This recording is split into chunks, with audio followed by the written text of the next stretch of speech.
আল্লাহ উনি যেহেতু মসজিদের সাথে সংশ্লিষ্ট ছিল এবং সব সময় তাকে মসজিদের কাজে পাওয়া গেছে, তো এই হিসাবে যদি আল্লাহ তাকে মাফ করে দেন এবং জান্নাতুল ফেরদাউস নসিব করেন, সবাই বলে আমিন।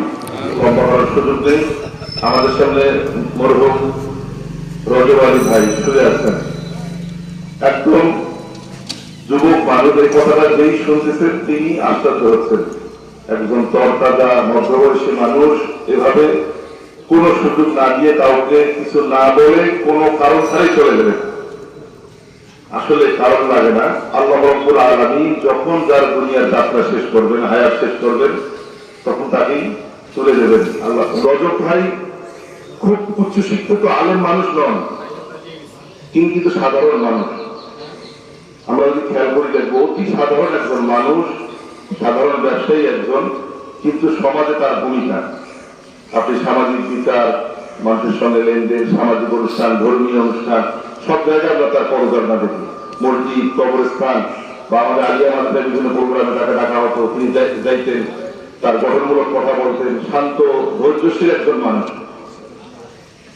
এবং আমার যে দক্ষিণকারী কোরআনের প্রচার এবং গবেষণা সংস্থা আছে, আমাদের ভাই আসছেন মনে হয়, ওখানে উনি দীর্ঘদিন থেকে জড়িত। আমি জানি আমার সঙ্গে কয়েকদিন তার কথা হয়েছে এই বিষয়ে।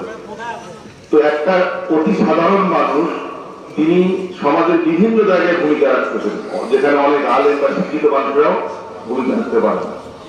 মসজিদের ব্যাপারে আমাদের স্যার বললেন, এখানেও তার ভূমিকা। রাজবাড়ির ভেতরে একটা বড় নামাজ ঘর, কবরস্থান, রাজবাড়ির গোটাটায় আশেপাশে এলাকা, পারিবারিক সমস্যা, সামাজিক সমস্যা, সব জায়গায় তার মানুষের সহযোগিতার একটা বড় অবদান তার রয়েছে।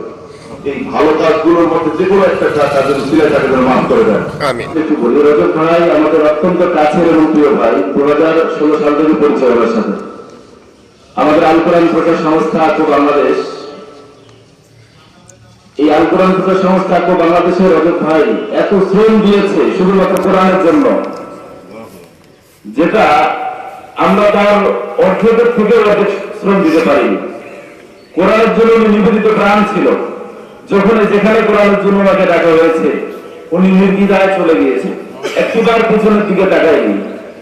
এত চমৎকার একজন ব্যক্তি ছিল। প্রতি মাসে আমাদের কোরআন কারিমের একটি দাস হতো। এই দাসের মধ্যে সবার আগে আমরা অন্য কাউকে না করে রজব ভাইকে খুঁজে পেতাম। শুধু তাই নয়, দাসের মধ্যে যত আলোচনা হতো সব থেকে সুন্দর, শ্রুতিমধুর চিন্তা চেতনায় আমাদের রজব ভাইয়ের ছিল। এই জন্য আমি রজব ভাইয়ের পক্ষ থেকে আপনাদের সকলের কাছে অনুরোধ করব, সকলের মন থেকে আমরা যেন রজব ভাইকে মাফ করে দিতে পারি। সকলে বলে আমিন। আল্লাহ তাআলা যেন আমার জীবনের যাবতীয় গুনাহকে মাফ করে দেয়, বলেন আমিন।